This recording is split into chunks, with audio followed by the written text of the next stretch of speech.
I'm sure we've all heard the sad news from Nintendo already. Online updates and patches for Splatoon 2 will be ending December 2018, and if the game follows suit with its predecessor, we'll likely only see Splatfests until July 2019.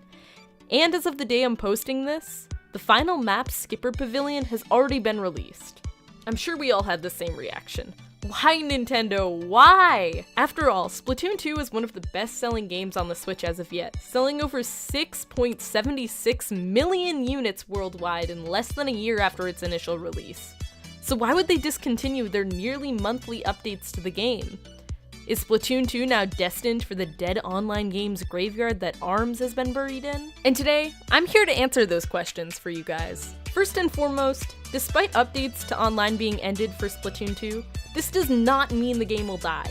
Splatoon 2 has always had a cult following of supporters that ARMS just never seemed to get. I have a lot to say about why ARMS didn't succeed as much as Splatoon did. In fact, so much that I could make an entirely separate video explaining why. Using ARMS as a reference and saying that Splatoon 2 was going to die couldn't be further from the truth. In fact, come January when we have the definitive balance patch for Splatoon 2, I think that it will only strengthen the game's viability as a competitive game. Can you imagine if we got Splatoon at EVO 2019? I know it's highly unlikely, but like, come on, that'd be pretty sick. But I get it. You guys are still wondering why Nintendo is finalizing updates on Splatoon 2 just a measly year and a half into its lifetime. Well, you know how that little game Animal Crossing Switch is slated to release in 2019? Animal Crossing Switch development actually plays a huge role in the discontinuation of development with Splatoon 2. See, at Nintendo, each franchise is assigned a studio, or team of developers. The formal terminology is actually Nintendo Entertainment Analysis and Development Team, or Nintendo EED Group. Non-coincidentally, Animal Crossing and Splatoon 2 share the same Nintendo EED Group. So, in simpler terms, that just means that the people who create and develop Splatoon games are the same people who create and develop Animal Crossing games.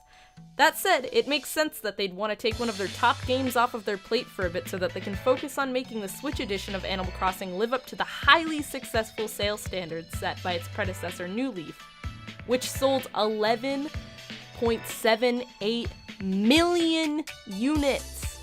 Despite not seeing any changes in Inkopolis Square for a little bit, I believe that we will see a third Splatoon game 2 or 3 years before the end of the Switch's life cycle.